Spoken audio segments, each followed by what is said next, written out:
Guys আজকের এই ভিডিওতে আমি আপনাদের দেখাবো ফ্রি ফায়ারের ড্রোন শুট ভিডিও কিভাবে বানাতে হয়। তো আজকের ভিডিওটা অনেক বেশি ইন্টারেস্টিং হতে চলেছে, স্টেপ বাই স্টেপ আপনাদের সবকিছু দেখাবো।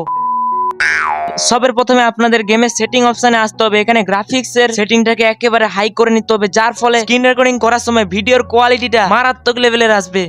এখন আপনাদের আসতে হবে ক্রাফটল্যান্ড মোডে, তারপরে সিম্পলি ক্যাটাগরিজ অপশনে ক্লিক করার পর একটু স্ক্রল ডাউন করলেই আপনাদের সামনে 3-4টা বারমুদা ম্যাপ চলে আসবে। এখানে যে কোনো একটা বারমুদা ম্যাপের উপর ক্লিক করলে আপনাদের সামনে স্টার্ট, প্রিভিউ, কত রকম অপশন আসবে। এখানে স্টার্ট বাটনটাকে ইগনোর করে আপনাদের জাস্ট ক্লিক করতে হবে প্রিভিউ অপশনে। এখানে কয়েক সেকেন্ড লোডিং নেওয়ার পর আপনাদেরকে বারমুদা ম্যাপের মধ্যে নিয়ে চলে আসবে। এখানে অনেক কিছু দেখার আছে, ভিডিওটা স্কিপ না করে দেখতে থাকুন। তো ভিডিও বানানোর জন্য আপনাদের ফোনে স্ক্রিন রেকর্ডিংটাকে চালু করে দিন। তারপরে এখানে আপনারা একটা চোখের আইকন দেখতে পেয়ে যাবেন। এখানে যখনই ক্লিক করবেন তখন আপনাদের ক্যারেক্টার পুরোপুরি হাইড হয়ে যাবে। এরপরে আপনারা জয়স্টিক বাটনটাকে সামনে পেছনে মুভ করে করে আপনাদের ইচ্ছা মতো বারমুদা ম্যাপে যে কোনো জায়গায় যেতে পারবেন। আর ডান সাইডে একটা আকার চিহ্ন রয়েছে, এটা যখনই আপনারা উপরের দিকে তুলবেন তখন আরো উঁচু থেকে সবকিছু দেখতে পাবেন। তো এইভাবে আপনারা বারমুদা ম্যাপের যে কোনো জায়গায় ড্রোন ভিউ নিতে পারবেন। আশা করি আপনাদের বুঝাতে পেরেছি ড্রোন ভিউ কিভাবে নিতে হয়। এখন আপনাদের সুন্দরভাবে এডিট করে দেখাবো। আর এখনো পর্যন্ত যারা ভিডিওটা দেখতেছেন তারা ভিডিওতে একটা লাইক দিয়ে চ্যানেলটিকে সাবস্ক্রাইব করে দাও আরো নতুন নতুন ইন্টারেস্টিং ভিডিও পাওয়ার জন্য।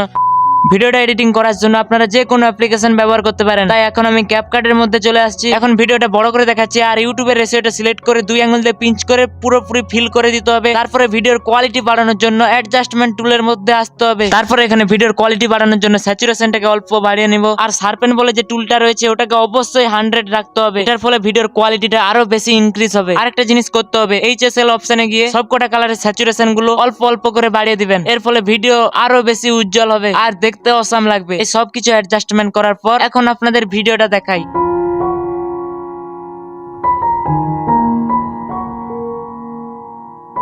Finally drone shoot video edit করা কমপ্লিট। এখন ক্যাপকাটের লাস্টের পার্টটাকে রিমুভ করে সবকটার কোয়ালিটি ফুল ঠেকিয়ে এক্সপোর্ট করে দিন। আশা করি আজকের ভিডিওটা আপনাদের বুঝাতে পেরেছি। তো গাইস এর পরের ভিডিও আপনারা কোন টপিকে দেখতে চান তা অবশ্যই কমেন্ট সেকশনে জানিয়ে যাবেন।